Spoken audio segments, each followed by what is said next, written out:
Have you ever wondered what would happen if you mix sugar with cement? It might sound like a ridiculous combination, but this unexpected mix is sure to surprise you. Will it create a super material or just a sticky, useless mess? Let's dive into the chemistry behind it and witness the moment of truth. A breakthrough or a total disaster. Funny, engaging, and full of inspiration. This video will make you see cement and sugar in a whole new light. Hit like, subscribe, and ring the bell to join us in conquering the world of recycling. Let's dive in. First, I'm going to heat up the cement. This step might sound unusual, but it's an important part of the experiment. Heating the cement could trigger unexpected reactions, and that's exactly what we're here to explore. Once it starts boiling, turn off the heat and let it sit to cool down. This cooling phase is crucial. It allows the mixture to stabilize before we move on to the next surprising step. Once it has cooled down, pour it into a separate container.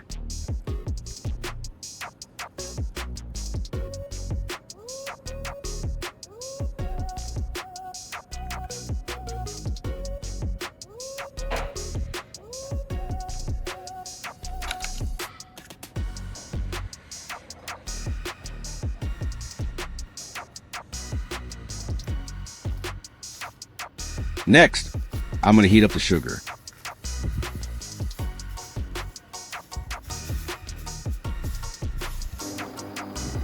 As it melts, the sugar transforms into a thick, caramel-like liquid.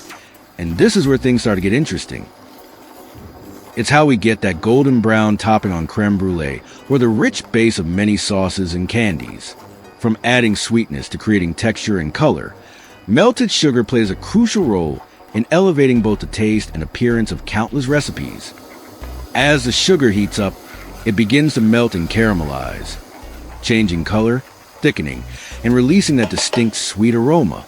This process not only transforms its texture, but also alters its chemical structure, turning it into a sticky, viscous liquid that can bond or react in surprising ways when mixed with other materials like cement. What will happen next? Let's find out.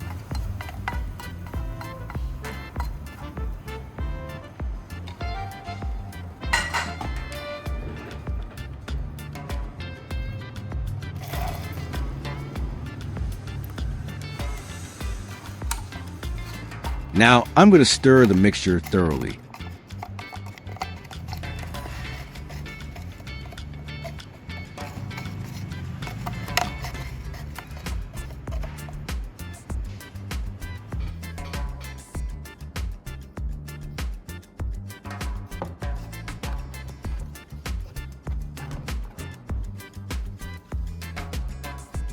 While stirring, I can gradually add a bit more cement to adjust the consistency. The goal is to create a balanced blend, not too runny, not too thick, and see how the sugar interacts as we build up the mix.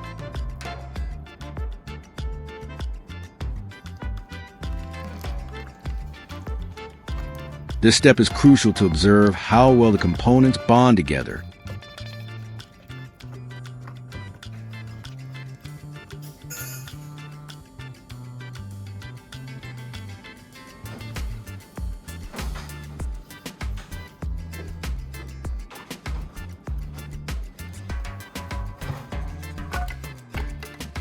Here, I have a few pieces of foam. Now I'm going to cut the foam into small pieces. Breaking it down like this helps it mix more easily and evenly with the other materials.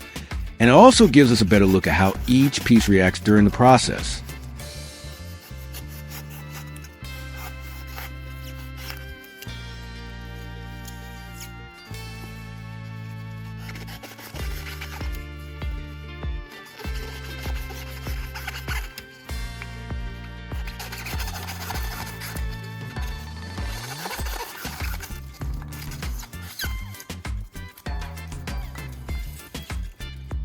After cutting the foam into small pieces, I'll now mix them with gasoline. Grab a cup and carefully pour in some gasoline. This will be the key ingredient to dissolve the foam and kickstart our transformation process.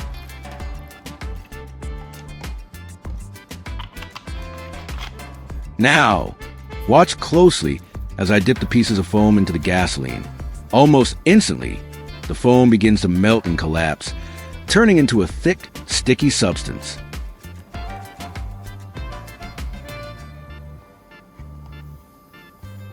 It's like watching science in action, a transformation that's both surprising and satisfying.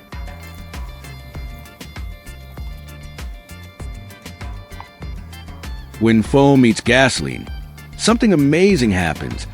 The foam dissolves into a gooey, moldable substance.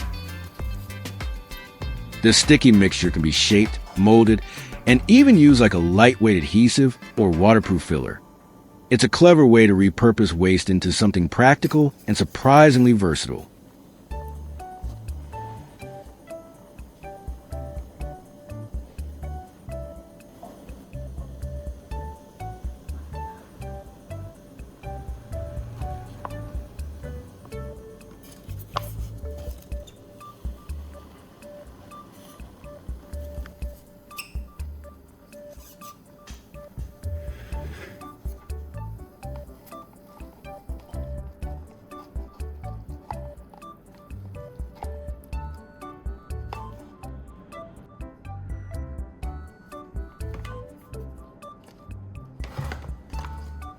After mixing the foam with gasoline, I'm going to combine it with a sugar and cement mixture.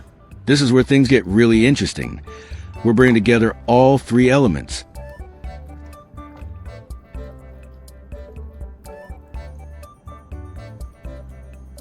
The sticky foam gasoline blend, the caramelized sugar, and the cement. Will this unusual trio create a surprisingly strong compound, or just a messy failure? Let's mix it up and see what happens. The mixture has now turned into a thick, smooth, and slightly sticky paste. It's surprisingly cohesive, almost like a dense clay or heavy batter. Now it's time to put it to the test. I'll start with this piece of roofing tile. Its color is quite similar to cement. Now I'm going to repair the broken edge of the tile. I'm going to use tape to line the edge and create a simple mold. This will help hold the mixture in place while it sets, allowing me to shape the broken corner more precisely. It's a quick and effective way to form clean edges and prevent the material from spilling out. Now I'll pour the mixture into the mold and spread it out evenly. I'm making sure it fills every gap and matches the shape of the original edge.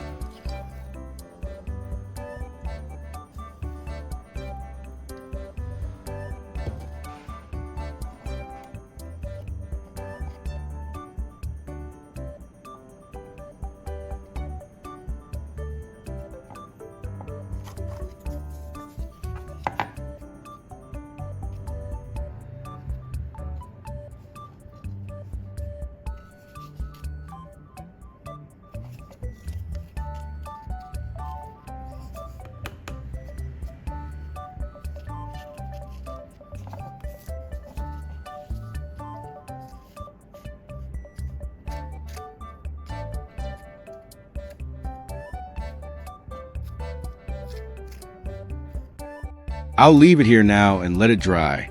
This curing stage is crucial.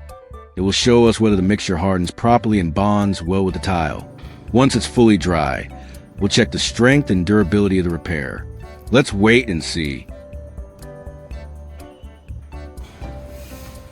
Next, I'm going to use the cement mixture to repair areas of concrete that have chipped or sunken in like this.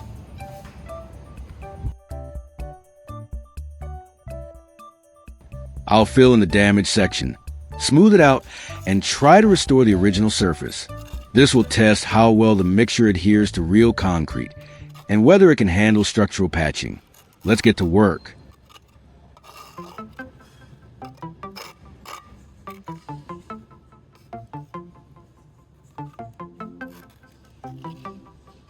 I'll pour the mixture into the damaged area and spread it out evenly.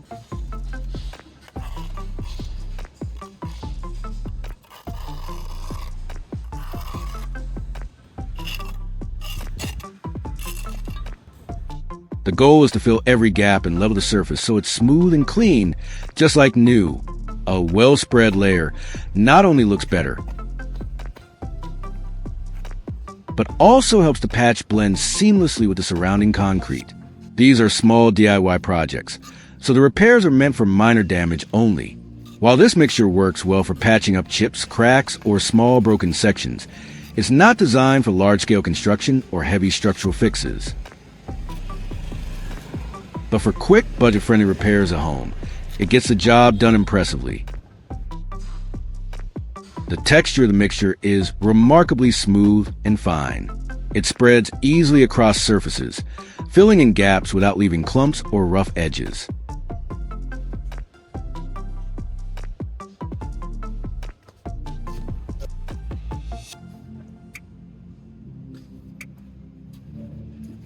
Once applied, it levels out beautifully, giving the repair a clean, polished look, almost like it was never damaged in the first place. Now I'll leave it here and let it dry. This drying phase is essential. It allows the mixture to fully cure and bond with the surface. Once fully dried, the mixture feels surprisingly solid and durable. It bonds tightly to the surface, with no signs of cracking or flaking. When you press or tap on it, there's a firm, dense resistance, a clear sign that the components have set well.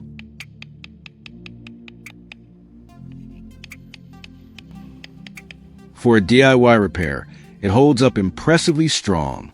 The repaired tile now feels impressively sturdy and well reinforced. The section that was once chipped or broken has been completely filled in and reshaped using the custom mixture.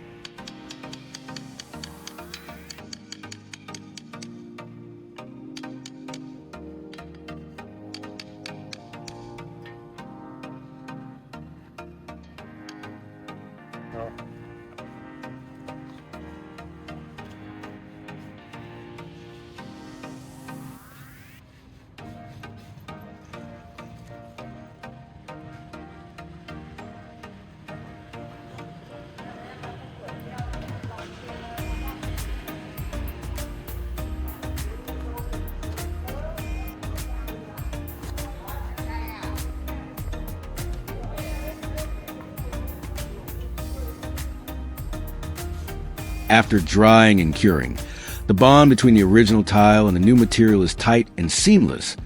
There are no visible cracks, gaps, or signs of detachment. When pressing on the repaired edge or tapping it gently, it gives off a solid, dense feel, much like the original, unbroken parts of tile. This suggests that the mixture not only filled the gap effectively, but also added structural strength. For a DIY repair using unconventional materials, the result is surprisingly tough and reliable, proving that even simple tools and creative combinations can deliver durable, real-world fixes.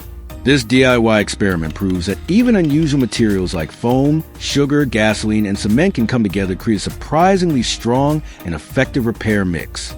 It's not a replacement for professional tools, but for small fixes, it works impressively well. Simple, creative, and budget-friendly. This project shows how crazy ideas can lead to real results.